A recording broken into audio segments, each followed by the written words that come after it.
Hello bachcho, let's see this question. The question says packing fraction of a unit cell is defined as the fraction of the total volume of the unit cell occupied by the atoms.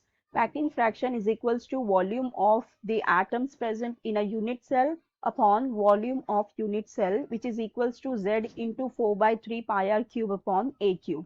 And and percentage of empty space is equals to 100 minus packing fraction into 100, where Z is equals to effective number of atoms in a cube, R is equals to radius of an atom, A is equals to edge length of the cube. So the packing fraction in face centered cubic unit cell is option A 0.7406, B 0.7802, C 0.5236 and D none of these.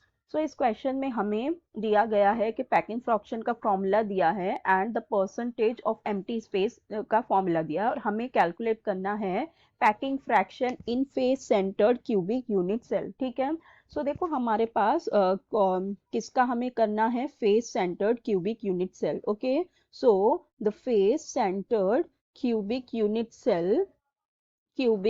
Unit cell में क्या होता है, हमारे पास सारे corners पे atom present होते हैं, जो ये हमें रेड में दिखाई दे रहे हैं, सारे कॉर्नर्स में प्रेजेंट होते हैं। ठीक है, और कहाँ पे होते हैं, कॉर्नर्स में होते हैं, प्लस सारे ही एज सेंटर पे होते हैं, जो हमें ये ग्रीन वाले दिखाई दे रहे हैं। ठीक है, अब अगर हमने इसे मान लिया कि ये हमारा एज लेंथ है ए, ठीक है, यहाँ पर भी ये ए होगा हमारा एज लेंथ, और अगर हम इसे कहे कि ये हमारा एक पॉइंट है ए और ये हमारा एक पॉइंट है बी। ठीक है, सो यहाँ पे हमारे पास ट्रायंगुलर बन रहा है, तो हम यहाँ पे पाइथागोरस थ्योरम लगा सकते हैं, which is A B square is equals to A C square.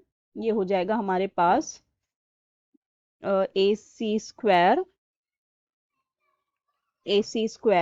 Plus B C square. ठीक है, सो हमारे पास ए सी स्क्वायर क्या हो जाएगा, हमारा ए स्क्वायर, बी सी स्क्वायर भी क्या हो जाएगा, हमारा ए स्क्वायर हो जाएगा। ठीक है, सो यहाँ से हमारे पास ये हो जाएगा 2a स्क्वायर, सो हमारे पास ए बी की वैल्यू आ जाएगी अंडर रूट 2a। ठीक है, ये हमारे पास ए बी की वैल्यू आ गई।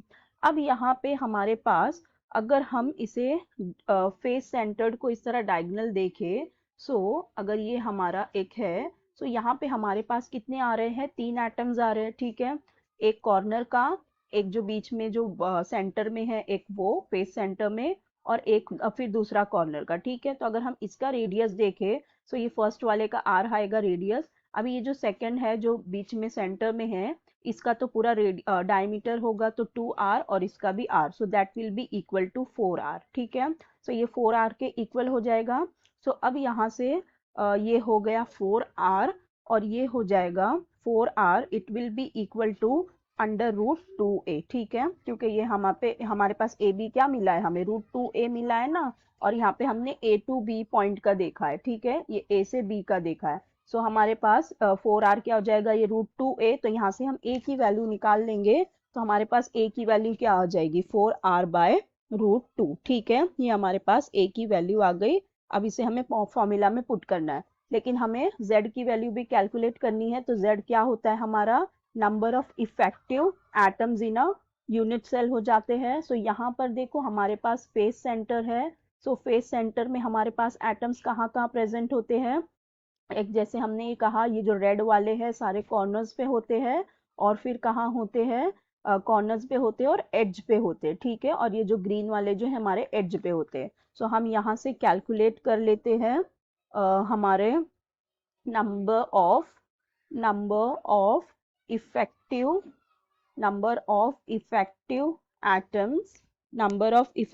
atoms in a FCC unit cell will be equal to क्या हो जाएगा, हमारे पास कॉर्नर्स में होते हैं, तो कॉर्नर्स में कितने होते हैं, 8, और ईच कंट्रीब्यूट 1/8, प्लस फिर होते हैं एज पे 6 होते हैं, एंड ईच कंट्रीब्यूट 1/2। सो यहाँ से हमारे पास वैल्यू आ जाएगी 1 + 3, that will be equal to 4, and this will be the value of z। अब ये z की वैल्यू हम फॉर्मूला में पुट कर देते हैं। सो हमारा फॉर्मूला क्या है पैकिंग फ्रैक्शन का, the formula is z into 4/3 pi r cube upon a cube।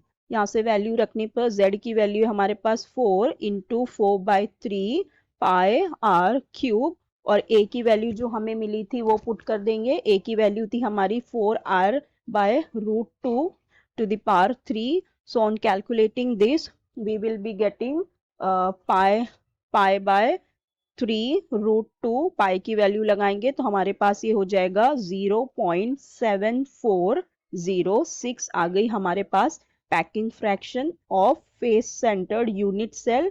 यही हमें कैलकुलेट करना था, तो हमारे पास वैल्यू आई 0.7406। तो देखते हैं हमारे ऑप्शन में। सो हमारा फर्स्ट ऑप्शन ही करेक्ट है, जो हमने कैलकुलेट किया वही हमें वैल्यू मिली है 0.7406। सो हमारा करेक्ट ऑप्शन हो जाएगा option A. So I hope you understood it well. Best of luck. Thank you.